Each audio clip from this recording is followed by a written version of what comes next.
6 million stories. Indigenous viewers are advised the following program may contain images of deceased persons.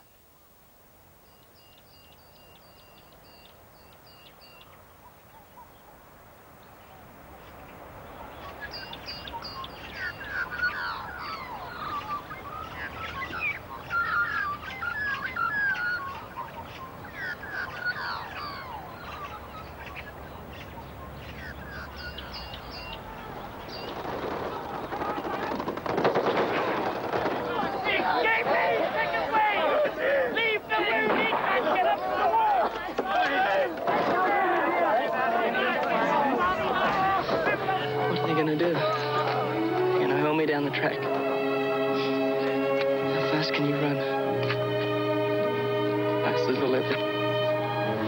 How fast are you gonna run? As fast as a leopard. Then let's see you do it.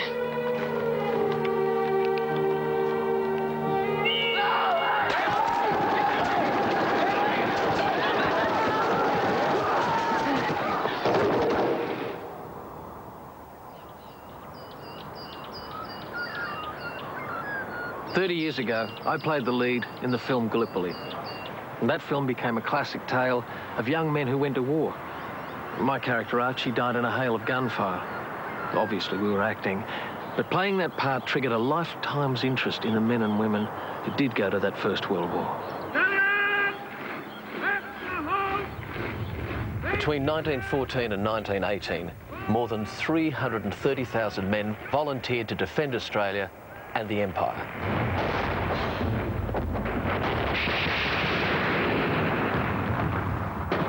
We signed up with enthusiasm, pride and moral conviction. But by the end of the war, 2 in 3 of the men who enlisted were dead or injured.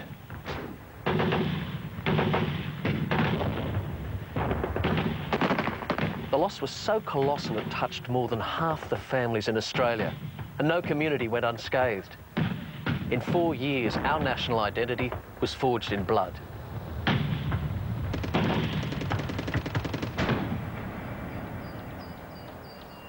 "90 years later, all we have to remember these men by are their names, carved in stone on thousands of memorials like this in virtually every town and suburb across Australia.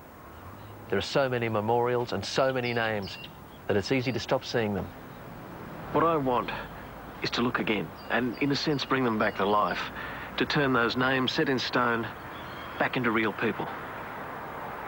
If we can trace their descendants, it may be possible to find out who they were and what happened to them, how their families were affected and how they're remembered now." It's incredible. Thank you. Can I have a butcher's? Yeah. It's easy to quote numbers, but each of those men and boys was somebody's father, husband, brother or son.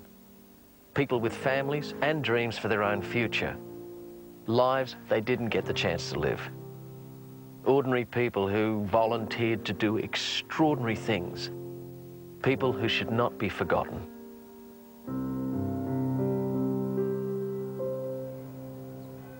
Today we grieve each Australian soldier lost in Iraq or Afghanistan, and the Prime Minister attends the funeral. In 1918, there were no bodies brought home to bury, no funerals in the parish church, no grave to tend. But people need somewhere to grieve. And when the slaughter ended, every community began to erect a memorial, a shrine to the memory of its own men. Sometimes they honoured the dead, sometimes all those who enlisted, and sometimes they ran just a simple line struggling to sum up the sacrifice of the men and the communities to which they belonged. Almost always, pride and grief were inextricably intertwined. 22,000 people attended the inauguration of this memorial in Marrickville, in Sydney's inner west, before many of the soldiers had even returned home. During the war, the names of the dead were read out at the start of local council meetings. Families would attend to hear their men honoured. When the war ended, honour rolls and shrines of remembrance were erected in the town hall to ensure the community held sacred the memory of the men who'd fought for them. The pages of books of remembrance like this would be turned every day in the hope their names would live forever. And you'll notice how it says, municipality of Petersham, Roll of Honour of residents of this municipality. This has all been hand-painted. Yes. Oh, look at that. Chris Meader is the local council historian for Marrickville and Petersham. This is exquisite. I'll actually show you one of the families of Petersham that really suffered, I feel, more than many of them. I know they all did suffer, but this one is particularly important. You will notice the Seabrooks. Okay, there's one. Okay, there's three brothers. Yes, three brothers, all killed at Passchendaele, killed basically on the same day. Two of them died instantly. The other brother was carried to a clearing station where he died of his injuries a few hours later. This is one of the most haunting images of the First World War I've ever seen. George, Theo and Keith Seabrook. Of Eric? To the Seabrook descendants, the boys have always been a bit of a family mystery. Their stories and lives lost in the battlefields of World War I, until their great-great-niece Christy started hunting down their war records and collecting photographs, letters and personal possessions. Okay, so which one? Janet is the daughter of a younger Seabrook brother. This is my father, Eric. This was him here. He was the one that was left after the three elder boys were killed. He became the eldest son. And the breadwinner. And the breadwinner, but about, what, 16 or 17? Did he tell you much about what had happened? No, he hardly ever spoke of it, and I was never told very much at all because it wasn't spoken of openly in the family. He spoke to his sisters, of course, about it, but to us children it was very closed subject. And Anzac Day, he couldn't bear to watch the television or anything like that. So he never marched or...? No, he had nothing to do with it, no. He detested war. He would have seen the almost divided emotion of the family of whether the boys should go or not, maybe even pride at supporting the boys and going. Then to deal with the grief of losing your three oldest brothers who you look up to and admire, and then also to have the financial pressure and hardship that had to be dealt with. It's almost like your grief has to be put to aside because you've got practical things you have to deal with. It's no wonder he couldn't speak of it, especially when you've got a whole community grieving for all of their sons that have died. So you don't get that special recognition of, oh, you know, what about the poor Seabrooks? Look what's happened to them. Everyone would be, well, I've lost an uncle or I've lost a nephew or a grandson or a son, and it was just the way it was. Christy has discovered that the brothers' first day in battle was in Belgium. It was part of the fight to capture the hilltop town of Passchendaele. In just 15 weeks, almost 500,000 men would die for a gain of just a few kilometres. The weather was atrocious, and the wounded drowned in the mud.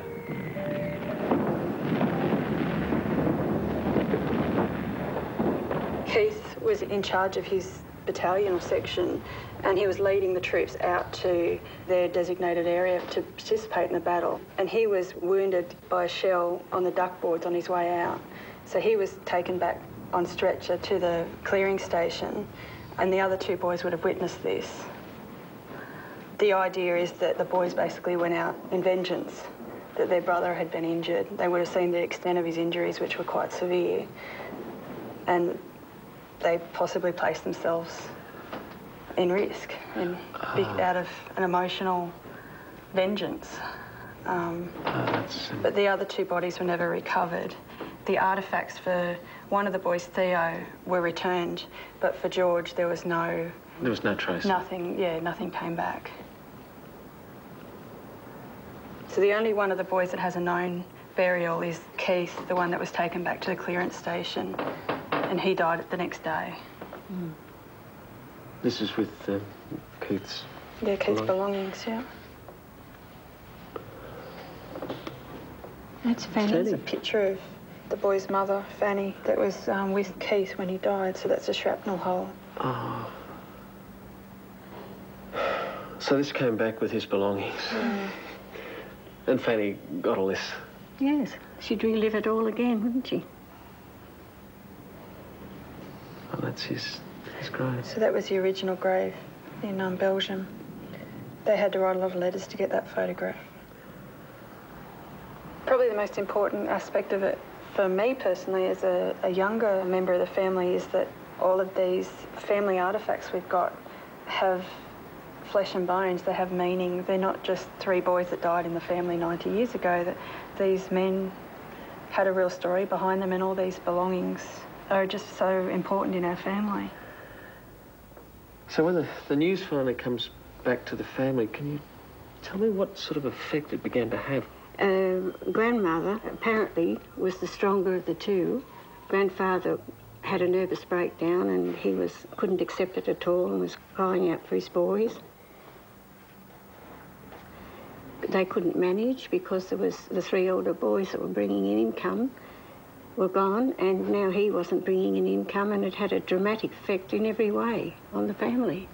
Even just the shock of it, and there's accounts of so many of letters they've written asking for clarity, asking for more information, because they'd get telegrams out of sequence. So there'd be one boy reported killed, and then you get the telegram that he was wounded. So it didn't make sense, and trying to get confirmation that definitely all 3 boys were dead. The boys died at the end of 1917. And it probably took about 2 to 3 years to get resolution on that and get the final answers. No, your boys are definitely gone, and you could never recover from that. I don't think there's anything you could do to recover from that. Can you read that? Yeah. Janet hasn't visited her grandmother's grave since she was a child, and this is the first time Christy's ever seen it. Oh yes, Fanny Seaver died the 29th of August 1929, aged 63. Also my 3 sons, George, Theo and Keith, late AIF, killed in France 1917.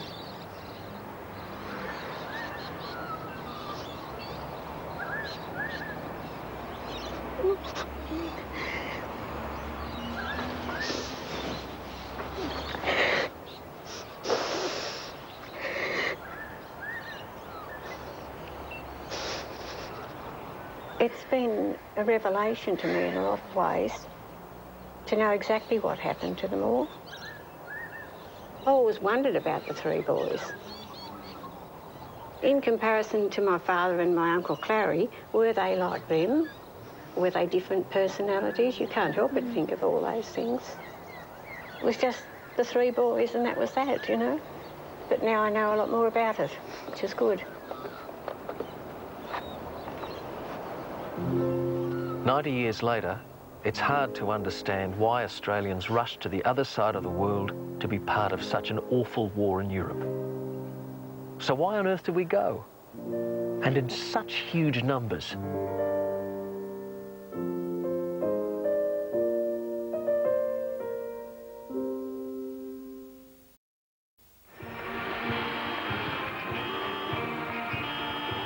In 1914, Australia was a very different place.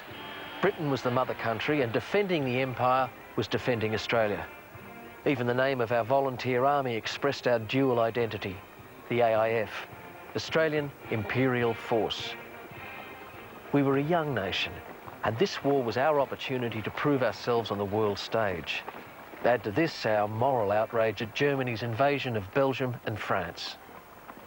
In 1914, Ballarat was a Victorian town, with Victorian architecture, Victorian values, and Victorian ties to empire. Built on the wealth of the gold rush, you only have to look around to get a sense of pride and ambition, the grand vision on which this place was built. Compulsory cadets was part of the school system, and this town already had 2 infantry regiments, like the Army Reserve. So when the war came, Ballarat was ready. More than 4,000 men and boys volunteered, but peace came at a high price. Of the 60,000 Australians who died, nearly 2,000 came from Ballarat and the surrounding areas. Almost 1 in 30 who lost their lives were Ballarat boys. In every major battle we fought, at least 1 Ballarat boy laid down his life. And on the Western Front, they died in appalling numbers. Ballarat was not going to let them go quietly. At the end of the war, they erected this grand arch of victory, a statement of pride and achievement. It's an impressive gateway to the town. And it stands at the head of an avenue of trees. One tree planted for every man who enlisted. The Avenue of Honour stretches for 14 miles.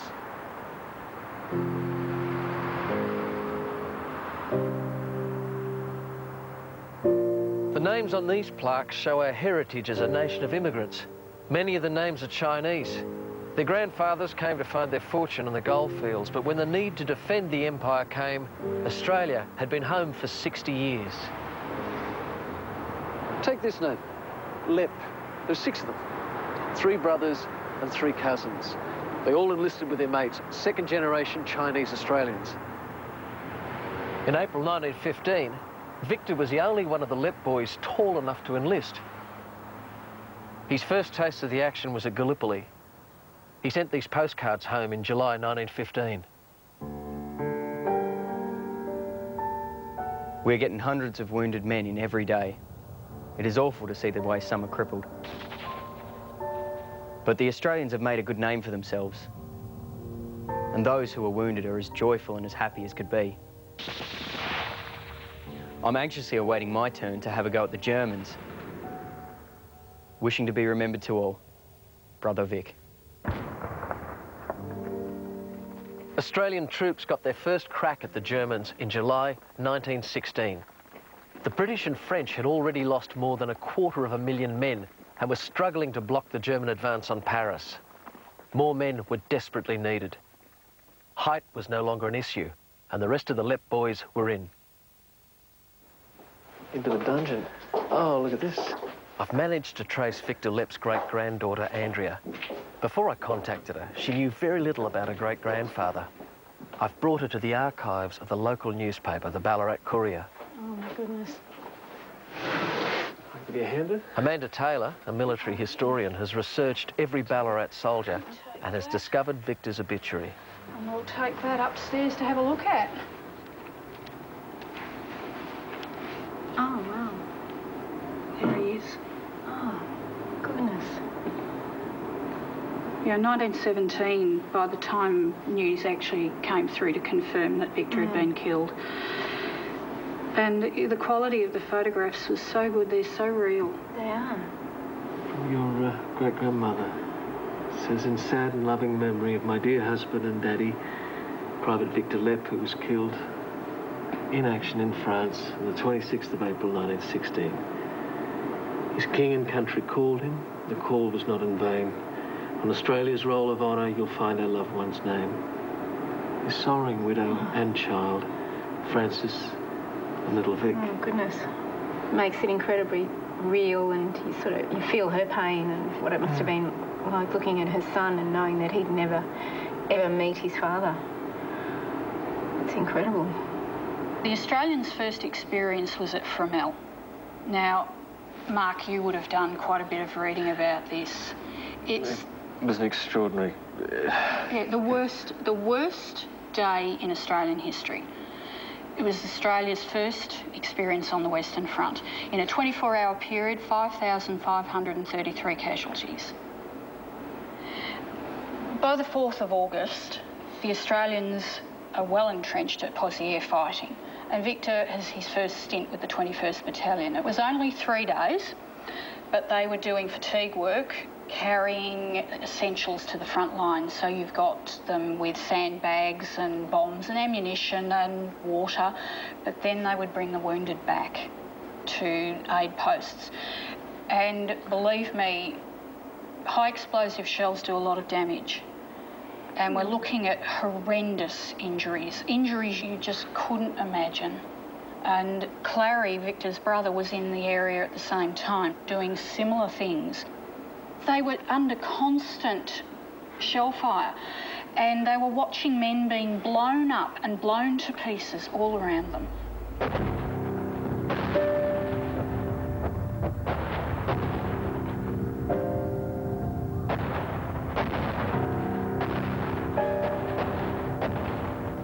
On the first day of the battle for Mouquet Farm, for the high ground outside the village of Pozieres on the Somme, Victor went missing in action. Digging through Red Cross files, Amanda has unearthed an eyewitness account written by one of the last men to see Victor alive. I've often said that the one word that encapsulates the Great War is confusion, because in so many cases we don't know. You have a first-hand account of a boy who was there who said that he knows that your great-grandfather and some of the men of the 21st Battalion were cut off and they decided to fight to the end. I knew them all personally as they were in my platoon. We were in our first line trench and had orders to take Mouquet Farm. They got into the trench, but the Germans came up from behind and they all got cut off. The sergeant and all his men took shelter in shell holes and all fought to a finish. We think the majority of them were killed as they were determined not to be taken alive.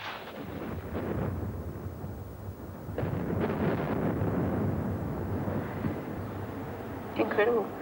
It sort of makes you wonder though, you know, fancy even being in that position, being put in that position.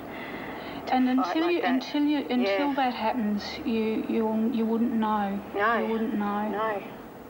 No. As a runner, Victor's brother Clary would have seen other Ballarat men and asked after Victor. But Victor's body was never found. And because there was no body, there was no certainty. Clary sent this letter home. All at home ought to be proud of him. He was game to the core. If it's my fate to fall, nothing would please me better than to die as I think he did.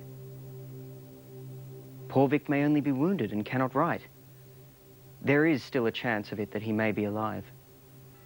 Do not get downhearted. Always cheer up. Clary. It took 10 months for Victor to be declared killed in action. Official reports say the day he went missing, his battalion lost 444 men and 13 officers. The ridge they had fought for would become known as the ground more densely sown with Australian blood than any other place on earth. I imagine at the time, though, for a family not to have a body to bury must have been excruciatingly difficult. Can you imagine what it was like for his mother, for his wife? They begged for a photograph of a grave.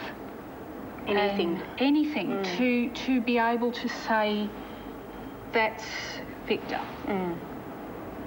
If you ever get the opportunity to go and visit the cemeteries, you will see dozens and dozens in every cemetery. Often they're just a soldier of the Great War, known unto God. Sometimes it might say an Australian private of the Great War, known unto God. Until you go over, and you will, I know you are going to go now, you will see what I mean. It is the most incredible experience because the people over there feel so strongly. So Victor doesn't need to have a grave for you to visit because he's part of a bigger community there. It's incredible. Thank you for bringing him to life. That's all right, love. Thank you for giving him a face. You're going to make me cry now.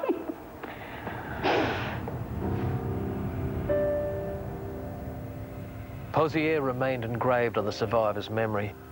They had seen mates blown to pieces, go mad under the shelling, stagger back shell-shocked, and even shoot themselves. Years later, when Clary's grandchildren encountered racist taunts about their Chinese background, he would explode angrily. Ask them what their family ever did in the war. But for some Australians, just being accepted as an Aussie soldier was a battle in itself.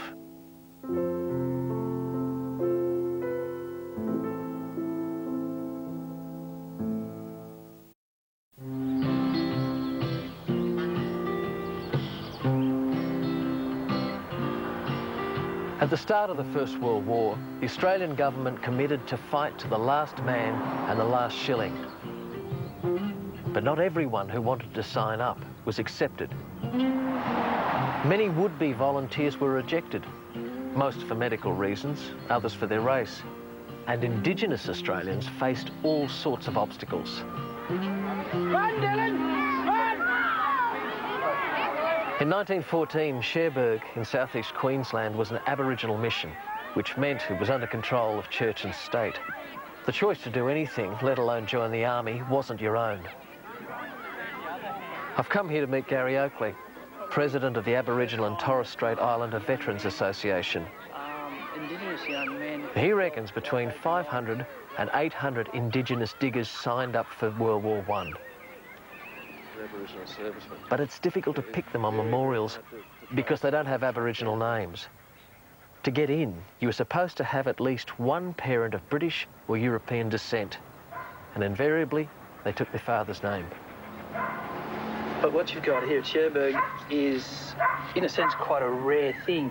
This is purely Aboriginal, and it's purely to Cherbourg. When the Indigenous soldiers, Aboriginal soldiers, did join up, they, on their papers, most of the time it didn't state that they were Aboriginal. So if you came from a town and your name was put on a memorial, no one knew your nationality, whether you were Indigenous or not. As I said before, this is quite a rare thing because it's got every Indigenous person who's joined up in this area. Why would they join up? I mean, they weren't treated equally in society. It was difficult for them. Yes, it was very difficult for them. Aboriginals could not even travel between towns. They couldn't probably travel from here to Mergen. So for a man to actually leave Cherbourg and join the army was highly unusual. He'd have to first get permission to leave. He'd have to then travel to wherever the nearest recruitment centre was and then sign on. This is the big chance to be looked at as an equal. And they went for it. Vincent Law is one of the local men who did go for it. He survived and lived to be 80. But like all those who received severe injuries, he has a grave provided and maintained by Veterans Affairs. Now, your dad was the last Cherbourg World War I veteran to die, wasn't he? I think so, yeah. Why do you think he went to war, do you? Well, basically he went to war because this is our land where our ancestors come from. Yeah. And, you know, probably you too, you'd do anything to defend your country, wouldn't you, and your family? I suppose I've never been put to the test. And then basically you get well, it wasn't a good pay, but it was what more than what he was earning. He got clothed, he got fed, you know, he loved horses, so why not, eh? You know, he was young, reckless, I suppose, but... I understand he lost an arm, didn't he, over there? Yeah, see, he was in what they do is, he was in North Africa first. Then they transported him to Gallipoli. What he was in charge of was taking all the machine guns and ammunition, you know? Yeah. So that's where he got injured over there. He lost the use of his left arm. To me, Anzac Day is up here. Not in town or marching. It's here. It's his memory. It's his memory. Yeah. You might have been prepared to lay down your life for your country, but being accepted into the armed forces in 1914 was also about your skin colour. Got a bit of a story here to tell you. This is a man named Benjamin Combo. His name's up on the memorial over there. These are his documents. He left Queensland and he went into New South Wales to join the army. The first time he was basically knocked back because he was supposedly too black. They say he's very dark for a half-caste. No one seems to want to make a decision on him. So no one's taken responsibility? Not really. And then it sort of evolves through several other people, and then at the end they discharge him here, not being of direct European descent. That's his first try. Right. So he's gone from Queensland to Bendigo, so he's down in Victoria.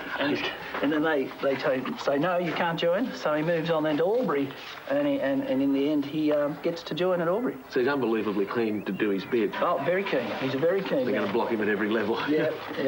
The local historical society have 2 unnamed photographs of Indigenous soldiers from Cherbourg. There is a good possibility one of those photographs could be him. And I mean, what is too dark? These men are Aboriginal, and they are quite dark. And yet they've made it in.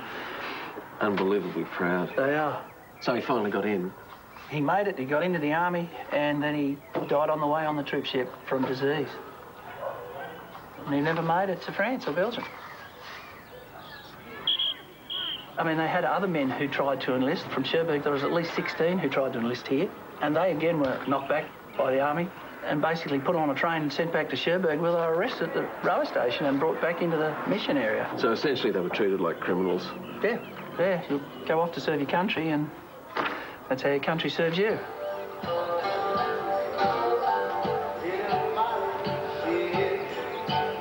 For many men, black and white, the war offered excitement, travel and escape from a hard life and a predictable future.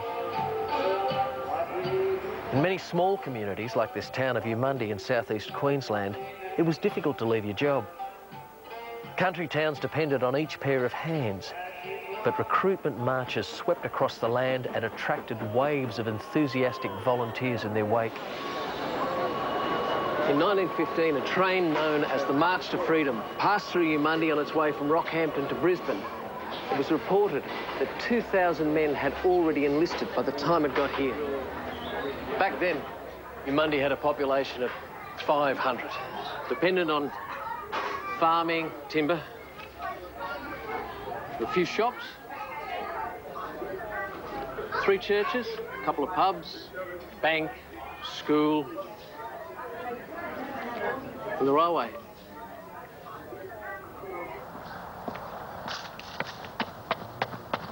"87 men from Umundi went off to war. Must have been just about every eligible man in the area, which left the underage boys, the old men and the women and children to run everything. Of those 87, 20 never returned. And their deaths must have left a huge hole in this little community.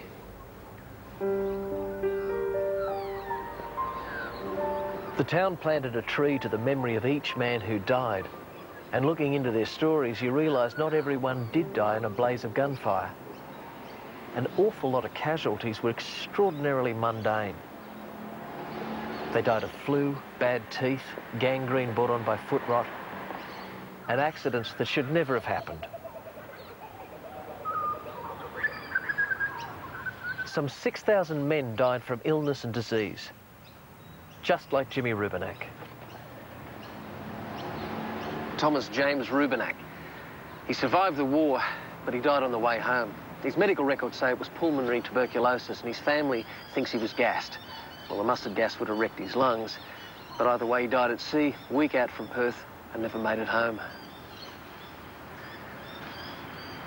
Here he is in the local football team. Here he is in uniform. Looks like he's playing officer. He was a blacksmith, so if you look at his hands, quite big. He came up from Wollongong to live with his uncle and got caught up in the country recruitment drive. Never got a chance to say goodbye to his parents or his brothers and sisters. And he left behind the girl he fell in love with in Umundi. What he didn't know then was that Ruby was pregnant with his son, Percy. Hello. Hello, Mark. How are you? Long time no see. Jimmy's nephew, Jack, has come to Umundi for the first time to meet Percy's wife, Norma. Now, your Rubenaks, all connected to this man here. That's right. My brother's a spitting image of him. Is he? Well, I can see my husband in you. Your eyes are the same. Yes. This is? My middle brother. Have you met before? No. This is the first time you've met? Yeah. Oh, right. Yeah, my brother's a spitting image of him.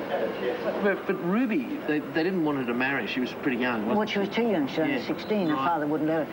But of course, she didn't tell him that she was pregnant, did she? No, obviously not. That's right. When he arrived, nobody knew about it. He just arrived one night, and her mother said to her, "Now you can write to Jim and tell him that the parcel he left behind arrived safely." Which was Percy, his son. That's right. He was my husband. Well, that's the little outfit that his mum made for him when they were going down. They were going to go to Brisbane and meet him when he came off the boat. Because they weren't far off Australia when he died, you know. He was buried at sea off Perth somewhere. Percy never got to meet his dad. That's Jimmy just there. That's a ship he was on when he died. Right. He looks really crook there. Yeah. Because he was gassed. We used to have what they call a dead man's panty. It was a great big bronze, about as big as a plate. Which you've probably seen is the... Yes, that's one. That's the one. That's it. Where'd you get it from? Well, another relative, a Jimmy Rubenak. Yes. Yes, another one of you. My cousin. Cousin, yeah. He gave you this, did he? Well, he's loaned it, so he's loaned it. Oh, But I thought maybe you should have a look. That's got Jimmy's name on it. Yeah. Every soldier that got killed. Did they His family really? got one of those. They made about 1 million of these. I'd never, ever heard of it before. Yes. He died for freedom and honour. And it came with these commemorative scrolls. Yes, I sent the original one down. Oh, that's it. I sent it down to the War Museum. I fancy that. Yeah. Yes, let those who come after see to it that his name is not forgotten. Thomas James Rebeney. Your grandfather, apparently, he was pretty angry. He didn't talk about Jimmy. Never mentioned him once. Of course, I was only a child at the time. Yeah, sure. But he never mentioned him once, and neither of his two brothers mentioned him. It was my mother and my grandmother that used to talk about him. Right, right. My grandmother lost a brother in the Boer War, a son in the Great War, three grandsons in the Second War. Yeah. Nephews galore. Grandmother had a beautiful photograph of a son hanging up in her room. Jack grew up with his grandmother in Sydney. He watched her grieve for the rest of her life. This is the first time he's ever been to his uncle's memorial. My grandmother was so pleased that this tree was planted in front of the church in memory of the son. So their faith was very, very, very important to them. Oh, yes. Yeah, well, my grandmother used to have a mass in regularly.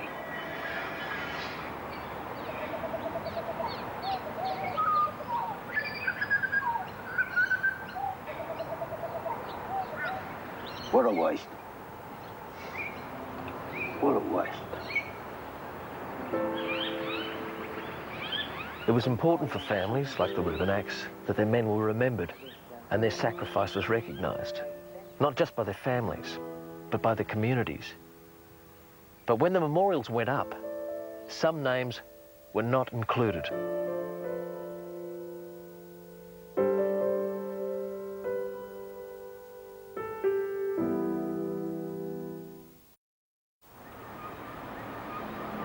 If you look carefully down here, there's an inscription. It's pretty weathered, but you can just about make it out. In honoured memory of the men of Mossman who fought in the Great War, 1914 to 1919.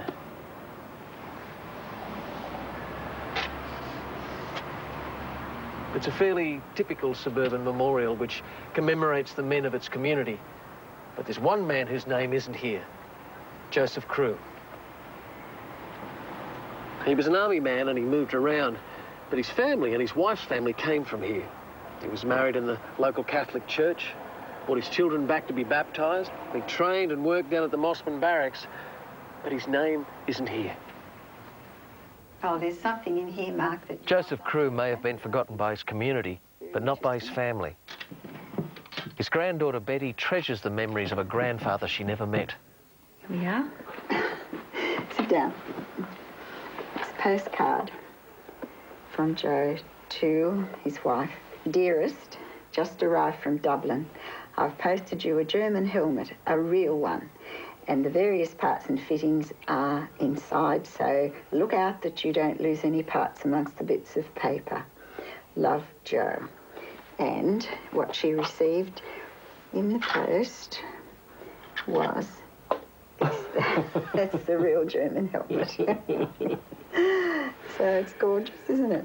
Oh, that's wonderful. It says a lot about his sense of humour. It does, it does. Mine must have boggled when she read this and expected this big German helmet coming through. Yeah. But not that it would have been allowed for 1 minute if she'd have thought about it. Pretty special, so that's why I keep it in my drawer.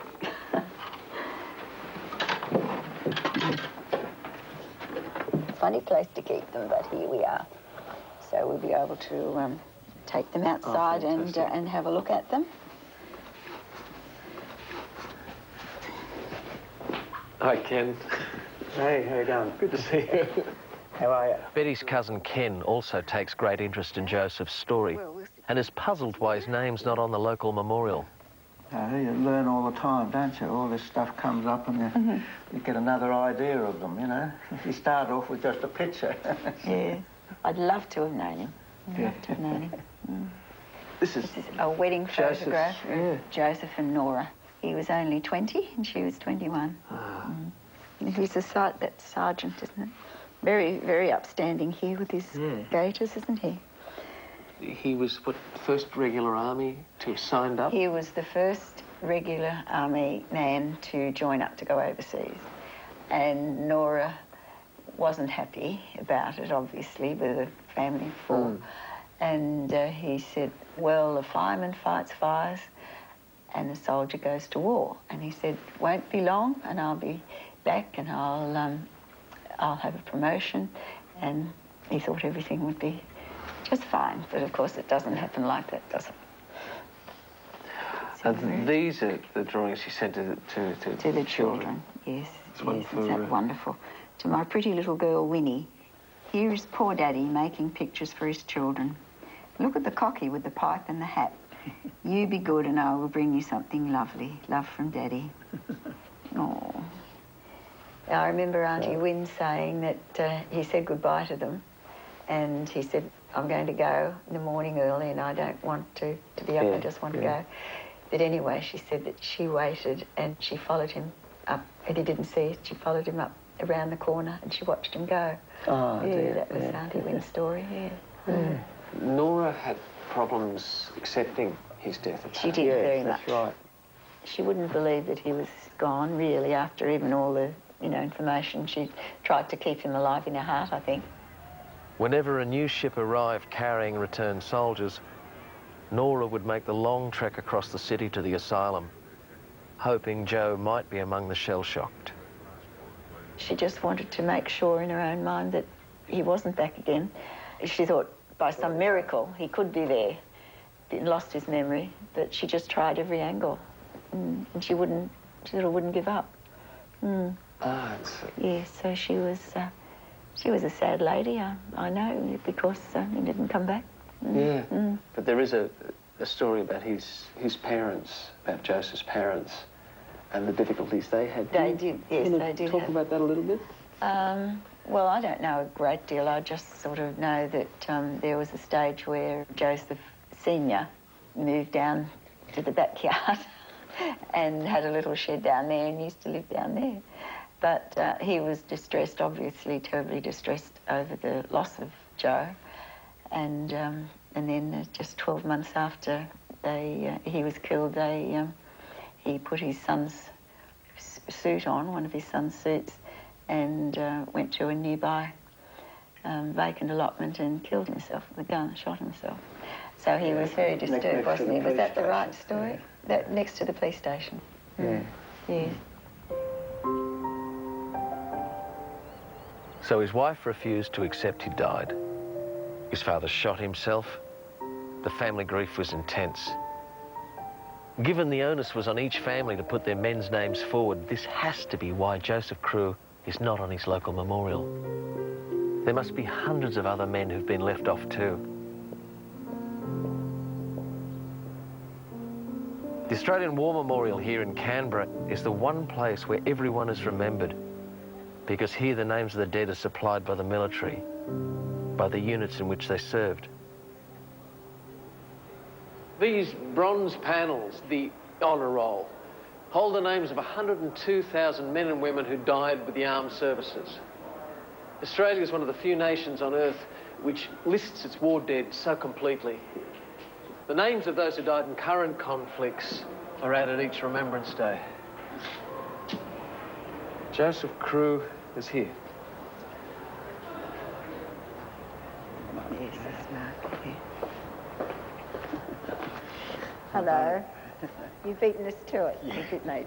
Good to see you. Thank you very much. And yours. Hey, Mark, yes. how you going? Right. So you found it, have you? Yeah. Here's the name. Joseph Crewe.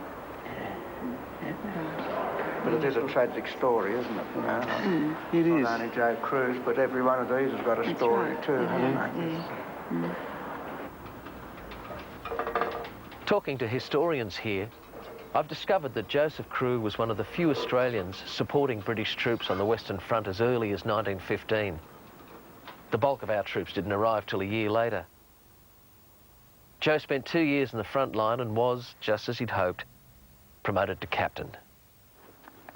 Nigel Steele is a specialist on the Western Front and on Passchendaele, where Joe died.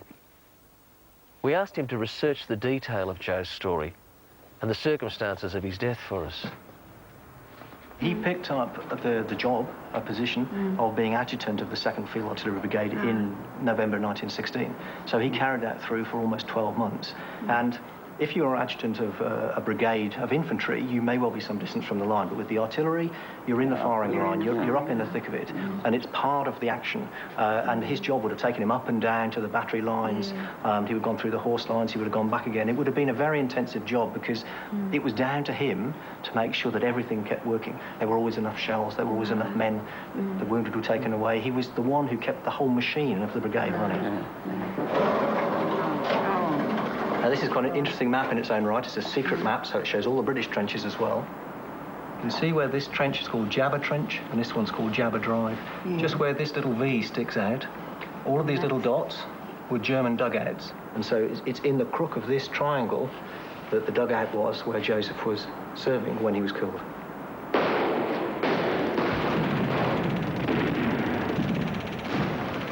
The idea was, as you went forward, you would take a captured position, a concrete position, which was solid, secure, and turn it around. So you would block up the doors on one side, open a door on the other side, and then you'd use it yourself. And so a lot of the British positions, as they advanced up the line towards Passchendaele, were in old German positions, literally just flipped over. The big problem was the Germans knew where they all were, because they once lived upon them, so they had them all marked.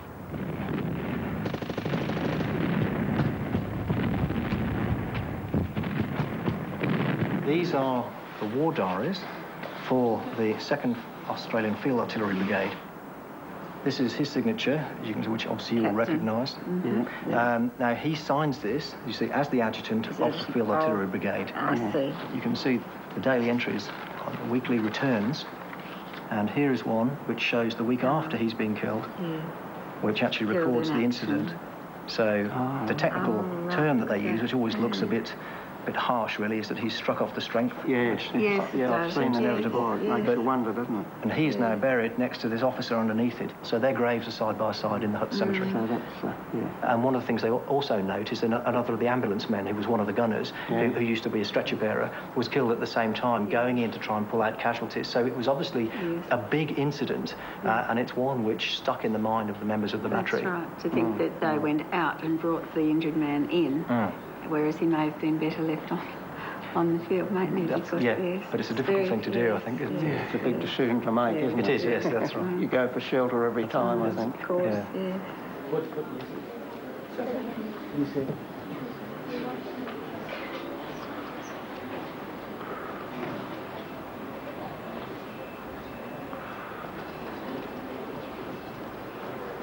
Today, every soldier's obituary reads, he died doing what he loved. He was loved by his family, respected by his colleagues.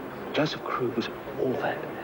He's remembered here on the Roll of Honour in the capital, but not on his local memorial in Mossman. And he should be. Mossman Council is responsible for the Mossman Memorial. The RSL, the Returned Servicemen's League, are its custodians. I've shown them Joe's personal and professional records, and Ian Henderson, the RSL president, has confirmed that if his family failed to put his name forward in a large community like Mossman, he would simply have been forgotten. History of this community. It's as relevant now, I believe, to have the name go on the memorial as it was originally. And so we are correcting a mistake that was made all those years ago. And yes, he should be on the memorial. It'd be nice to bring him home in a sense now. It could.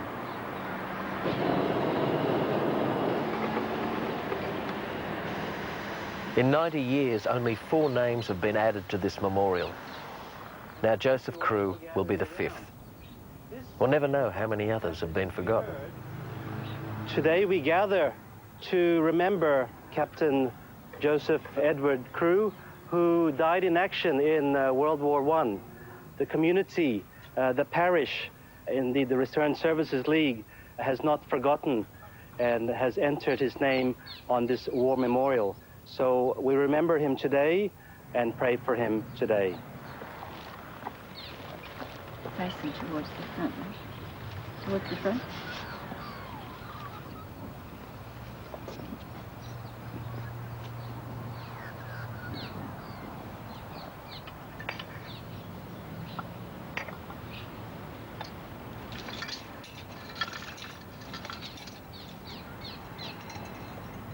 They shall grow not old, as we that are left grow old. Age shall not weary them, nor the years condemn. At the going down of the sun, and in the morning, we will remember them. We will remember them.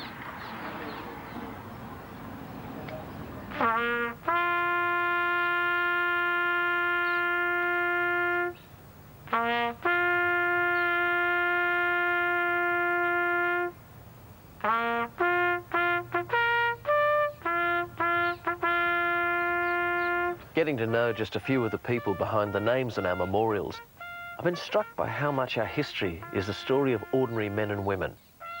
Not so different from us, just faced by different circumstances at a different time. It's easy to let these stories slip into dim and distant memory, but the First World War was less than 100 years ago. It starts with a name, and it's been profoundly rewarding to discover who these men were and to ensure their lives are not forgotten.